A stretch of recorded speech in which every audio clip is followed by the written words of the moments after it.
Farakka barrage Pranabananda বিদ্যাপীঠের বার্ষিক ক্রীড়া প্রতিযোগিতা অনুষ্ঠিত হল 2 দিন ব্যাপী। এই বার্ষিক ক্রীড়া প্রতিযোগিতা চলে বৃহস্পতিবার ও শুক্রবার।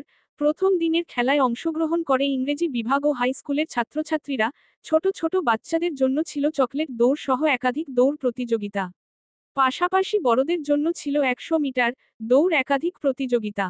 প্রথম দিনের খেলায় প্রধান অতিথি হিসেবে উপস্থিত ছিলেন ফরাক্কা ব্যারেজের general manager R D Deshpande, CISF commander Senthil সহ স্কুলের প্রধান শিক্ষক কল্যাণ কুমার মুখোপাধ্যায় ও ভারত সেবা সংঘের স্বামীজিরা।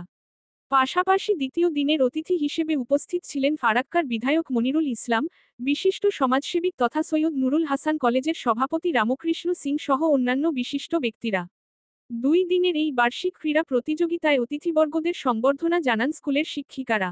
বার্ষিক ক্রীড়া প্রতিযোগিতায় অংশগ্রহণকারীদের মধ্যে প্রথম, দ্বিতীয় ও তৃতীয় হওয়া ছাত্রছাত্রীদের হাতে পুরস্কার তুলে দেন অতিথিবর্গরা। মন্দিরের মহারাজ মধুরানন্দ মহারাজ বলেন, সেবা প্রতিষ্ঠানে নেই কোন সরকারি সাহায্য, অথচ প্রাকৃতিক দুর্যোগ, বন্যা, খরা কিংবা দুর্ভিক্ষ যাই হোক না কেন সবেতেই এগিয়ে থাকে ভারত সেবাশ্রম সংঘ বা মিলন মন্দির। এই ভারত সেবাশ্রম দ্বারা পরিচালিত প্রণবানন্দ বিদ্যাপীঠ মুর্শিদাবাদ জেলার ফরাক্কায় বিগত 30 বছর ধরে তিলে তিলে ক্রমে কঠোর পরিশ্রমের দ্বারা এই প্রণবানন্দ বিদ্যাপীঠ নার্সারি থেকে শুরু করে মাধ্যমিক স্তরে পৌঁছে গেছে।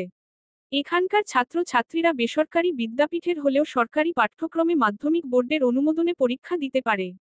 আশ্রমের একান্ত ইচ্ছা ছিল 2025 থেকেই উচ্চমাধ্যমিকের পঠন পাঠন শুরু করার, কিন্তু উপযুক্ত কাগজপত্র দলিলাদি সরকারের ঘরে পৌঁছে গেলেও সরকারিভাবে এই প্রক্রিয়ার জটিলতার কারণে এখনো পর্যন্ত উচ্চমাধ্যমিকের পাঠ্যক্রমের অনুমোদন পাওয়া যায়নি বলে জানালেন বিদ্যাপীঠের সাধারণ সম্পাদক স্বামী মধুরানন্দজি। তিনি আরও জানিয়েছেন, আশ্রমিক সুন্দর পরিবেশে গত 2 দিন ধরে তাদের এই বার্ষিক ক্রীড়া প্রতিযোগিতা অনুষ্ঠান চলছে। সরকারের তরফ থেকে যদি সরকারি বই ও সরকারি প্রকল্পের সুবিধাগুলি পাওয়া যেত তাহলে উপকৃত হতো স্কুলের ছাত্রছাত্রী থেকে শুরু করে শিক্ষক শিক্ষিকারাও।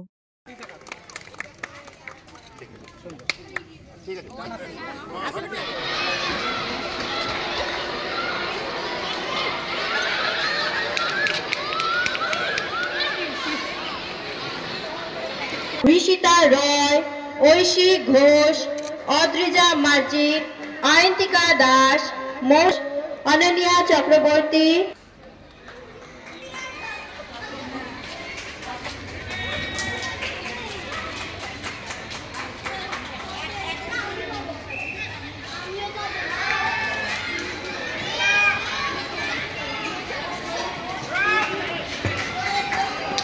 আমাদের ফরাক্কা ভারত সেবাশ্রম সংঘ দ্বারা পরিচালিত প্রণবানন্দ বিদ্যাপীঠ আমাদের স্কুল এবছর 30 বছর পূর্ণ হলো। আমাদের এই প্রণবানন্দ বিদ্যাপীঠে আমাদের নার্সারি থেকে ক্লাস 10 পর্যন্ত বাংলা বিভাগে এবং নার্সারি থেকে ক্লাস 5 পর্যন্ত ইংলিশ বিভাগ, দুটো বিভাগে আমাদের স্কুল চলছে। তো আমাদের এই স্কুল এই 30 বছর যাবৎ প্রতি বছরই আমাদের বাৎসরিক ক্রীড়া প্রতিযোগিতা হয়ে থাকে। এবছরও আমাদের 2 দিন যাবৎ ক্রীড়া প্রতিযোগিতা চলছে, গতকাল এবং আজ।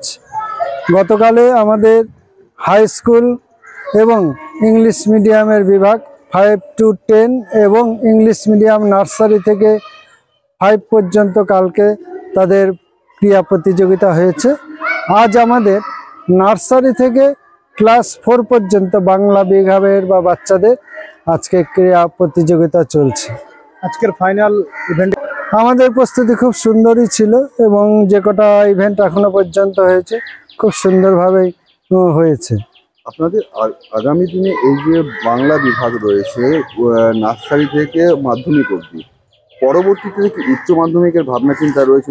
আমাদের ভাবনা চিন্তা রয়েছে, আগামী দিনে আমরা 11-12টাও শুরু করব।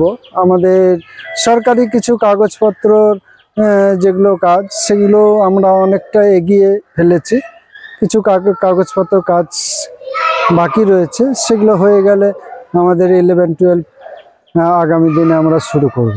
এই যে মাধ্যমিক যে পরীক্ষাটা হয়, সেই পরীক্ষাটা তো রাজ্য সরকারের বোর্ডে হয়, পশ্চিমবঙ্গ রাজ্য সরকারের বোর্ডে। সেই জায়গায় দাঁড়িয়ে এখনো পর্যন্ত স্কুলের যে ছাত্রছাত্রীরা রয়েছে সরকারিভাবে তারা সবকিছু থেকে বঞ্চিত কেন? আমাদের স্কুল আশ্রম দ্বারা পরিচালিত। আমাদের এই স্কুলে সরকারের অ্যাফিলিয়েটেড স্কুল, মানে আমাদের বাচ্চারা মাধ্যমিক বোর্ডে তারা পরীক্ষা দিতে পারে, কিন্তু আমরা বিভিন্নভাবে বঞ্চিত রয়েছি। যেমন আমাদের স্কুলের বাচ্চারা তারা সরকারি যে বই সেটা পায় না, আমাদেরকে কিনে নিতে হয়, বা বিভিন্ন স্কুলের মাস্টারদেরকে কাছ থেকে চেয়ে চিনতে সংগ্রহ করতে হয়। এইভাবে আমাদের স্কুলের বইপত্র বা সরকারি যে সমস্ত সুযোগ সুবিধা বাচ্চারা আজকাল পেয়ে থাকেন সেগুলো থেকেও আমরা প্রায় বঞ্চিতই বললে চলে আমাদের স্কুলের বাচ্চারা। আপনারা উচ্চতর আধিকারিককে জানিয়েছেন বিষয়গুলো? যে আমরা বিভিন্ন যে জায়গায় বিষয়গুলো জানিয়েছি, কিন্তু এখনো পর্যন্ত কোনো ফল আমরা পাইনি। বইয়ের জন্য আমরা গত বছর অনেক চেষ্টা করেছি, কাগজপত্র থেকে শুরু করে যা যাবতীয় আমরা সব তাদের কাছে দিয়েছি, কিন্তু এখনো পর্যন্ত আমাদের আশা করেছিলাম যে এবছর হয়তো আমরা বই পাবো, কিন্তু আমরা এবছরও আমরা বই পাইনি। এই যে 11 এবং 12 যে ক্লাসটা চালু করার ভাবনা চিন্তা রেখেছেন, কবে থেকে চালু হওয়ার একটা পরিকল্পনা রয়েছে আপনাদের এখনো পর্যন্ত? আমাদের তো খুব ইচ্ছা ছিল যে এই 2025 সালে আমরা স্কুলটা শুরু করব। তো এখনো পর্যন্ত বুঝে উঠতে পারছি না পারবো কি না, কারণ এখনো কাগজপত্র সবগুলো কিন্তু কমপ্লিট আমরা করতে পারিনি। সরকার কি তাহলে কোনোভাবে আপনাদেরকে সাহায্য করছে না বলে মনে করছেন? সাহায্য বলতে সরকারি সাহায্য পাওয়াটা খুব কঠিন যা দেখছি আর কি। আমরা কাগজপত্র সব রেডি করে বোর্ডের কাছে প্রায় সব জমাও করেছি, দুই একটা বিষয় একটু বা বাকি রয়েছে, সেগুলো আমরা চেষ্টা করছি সেগুলোকে সাবমিট করার জন্য।